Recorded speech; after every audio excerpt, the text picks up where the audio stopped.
आज हम ज्योतिष के एक ऐसे भाव पर बात करने वाले हैं जो शायद सबसे ज्यादा पूछा जाता है और सबसे ज्यादा मायने भी रखता है।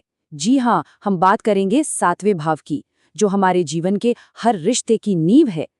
ये एक ऐसा सवाल है जो लगभग हर किसी के मन में कभी ना कभी जरूर आता है। क्या जीवन का ये सबसे बड़ा रिश्ता खुशियों से भरा होगा? और पार्टनर कैसा मिलेगा? क्या कोई ऐसा इंसान मिलेगा जो हमें समझेगा, हमारा साथ देगा? या फिर हमें एक ऐसे साथी से निपटना होगा जिसके साथ तालमेल बिठाना ही एक चुनौती बन जाए?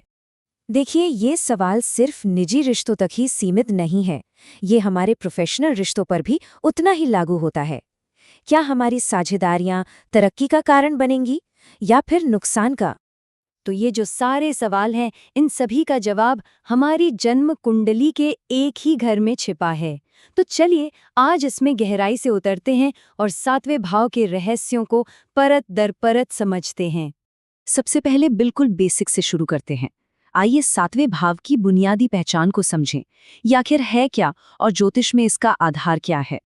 तो देखिए, 7वें भाव की जो प्राकृतिक राशि है वो है तुला, जिसका स्वामी है शुक्र।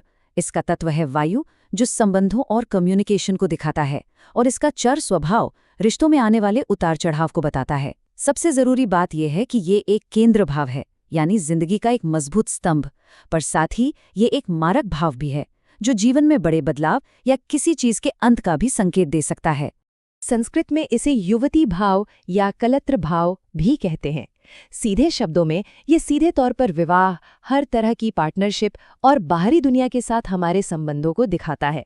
ये एक तरह का आईना है जिसमें हम देखते हैं कि दुनिया हमें किस नज़र से देखती है। अच्छा, तो अब जब हम इसकी बेसिक पहचान जान गए हैं, तो चलिए आगे बढ़ते हैं और ये देखते हैं कि ये हमारी जिंदगी के किन किन पहलुओं को सीधे तौर पर प्रभावित करता है। देखिए, 7वां भाव सिर्फ शादी और जीवन साथी तक ही सीमित नहीं है। नहीं, ये आपके बिजनेस पार्टनर्स, आपके क्लाइंट्स और समाज में आपकी पब्लिक इमेज को भी कंट्रोल करता है। यहाँ तक कि शारीरिक आकर्षण और यौन जीवन को भी यहीं से देखा जाता है। असल में ये भाव हमारे हर उस रिश्ते को दिखाता है जो हम किसी दूसरे व्यक्ति के साथ बनाते हैं। इसे समझने का सबसे अच्छा तरीका है पहले और 7वें भाव के बीच का रिश्ता देखना। पहला भाव है मैं, यानी आई, हमारी पर्सनालिटी, हमारा शरीर, हमारा खुद का अस्तित्व। और ठीक इसके सामने 180 डिग्री पर है 7वां भाव, जो है हम, यानी वी, हमारा साथी, हमारे रिश्ते और वो लोग जिनसे हम जुड़ते हैं। तो ये मैं से हम तक की एक यात्रा है। ठीक है, अब आते हैं सबसे दिलचस्प हिस्से पर। जब अलग अलग ग्रह इस भाव में बैठते हैं तो क्या होता है? आइए देखते हैं कि ग्रहों का प्रभाव रिश्तों को कैसे शेप करता है। सबसे पहले हमें इसके नेचुरल कारक यानी सिग्निफिकेटर्स को समझना होगा। शुक्र यानी वीनस प्रेम, रोमांस और विवाह का मुख्य ग्रह है, इसलिए 7वें भाव के लिए ये सबसे जरूरी है। इसके अलावा बृहस्पति को किसी स्त्री की कुंडली में पति का कारक माना जाता है और मंगल पैशन और आकर्षण का। तो अगर 7वें भाव में सूर्य बैठा है तो पार्टनर का स्वभाव थोड़ा हावी, थोड़ा डोमिनेटिंग हो सकता है और रिश्तों में ईगो का टकराव हो सकता है। अगर यहाँ चंद्रमा है तो रिश्ता बहुत भावनात्मक और मूड पर आधारित होता है।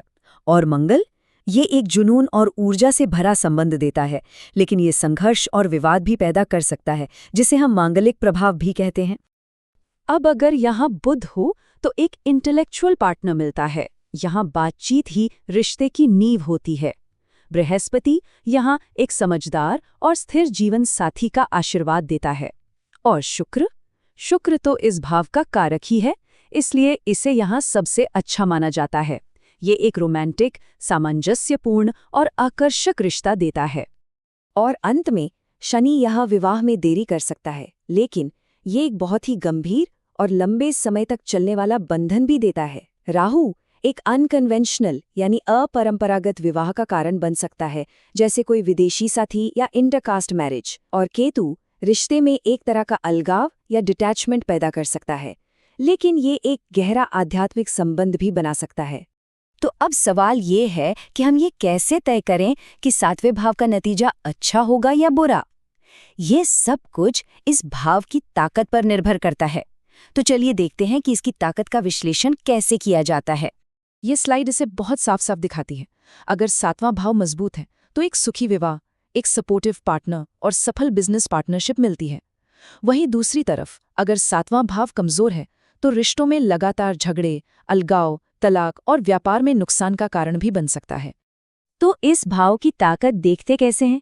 कुछ मुख्य बातों पर ध्यान दिया जाता है, जैसे 7वें भाव का स्वामी ग्रह कुंडली में कहाँ बैठा है, क्या वो ग्रह अपनी उच्च राशि में होकर मजबूत है या नीच राशि में होकर कमजोर, और आखिर में इस भाव पर किन ग्रहों की दृष्टि पड़ रही है, क्या बृहस्पति जैसा कोई शुभ ग्रह इसे देख रहा है या शनि और मंगल जैसा कोई चुनौतीपूर्ण ग्रह। किसी भी भविष्यवाणी में क्या के साथ साथ कब भी जानना बहुत जरूरी होता है। तो चलिए अब संक्षेप में ये समझते हैं कि 7वें भाव से जुड़ी घटनाओं का समय कैसे देखा जाता है। देखिए, विवाह का समय अक्सर तब आता है जब 7वें भाव के स्वामी की दशा या अंतर्दशा चल रही हो, या फिर जब बृहस्पति का गोचर 7वें भाव या उसके स्वामी को प्रभावित कर रहा हो। शुक्र की दशा भी रिश्तों पर ध्यान केंद्रित करती है, और रिश्तों का सबसे गहरा विश्लेषण करने के लिए ज्योतिषी D9 या नवमांश चार्ट को देखते हैं, जो विवाह के लिए सबसे महत्वपूर्ण माना जाता है। और अब आखिर में चलिए कुछ व्यवहारिक बातों, आम गलतफहमियों और कुछ संभावित उपायों पर भी नजर डालते हैं जो 7वें भाव से जुड़े हैं। 2 बहुत आम गलतफहमियां हैं। पहली कि 7वां भाव सिर्फ शादी का घर है। नहीं, जैसा कि हमने देखा, ये व्यापार और सार्वजनिक जीवन को भी कंट्रोल करता है। दूसरी कि जल्दी शादी हमेशा अच्छी होती है। ये भी सच नहीं है। सही समय पूरी कुंडली के योग पर निर्भर करता है। ये एक शानदार उदाहरण है। शनि को अक्सर एक नेगेटिव ग्रह के रूप में देखा जाता है और 7वें भाव में ये विवाह में देरी करता है। लेकिन यहाँ जरूरी बात यह है कि जो रिश्ता बनता है वो बहुत स्थायी, गंभीर और लंबे समय तक चलने वाला होता है। ये दिखाता है कि हर ग्रह का एक पॉजिटिव पहलू भी होता है। और अंत में यही सबसे गहरा सच है, हमारे रिश्ते, हमारे साथी और हमारे साझेदार असल में हमारे अपने ही व्यक्तित्व का एक प्रतिबिंब होते हैं।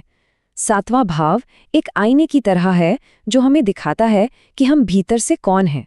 अगर हम अपने रिश्तों को समझना और सुधारना चाहते हैं तो हमें शुरुआत खुद को समझने से करनी होगी।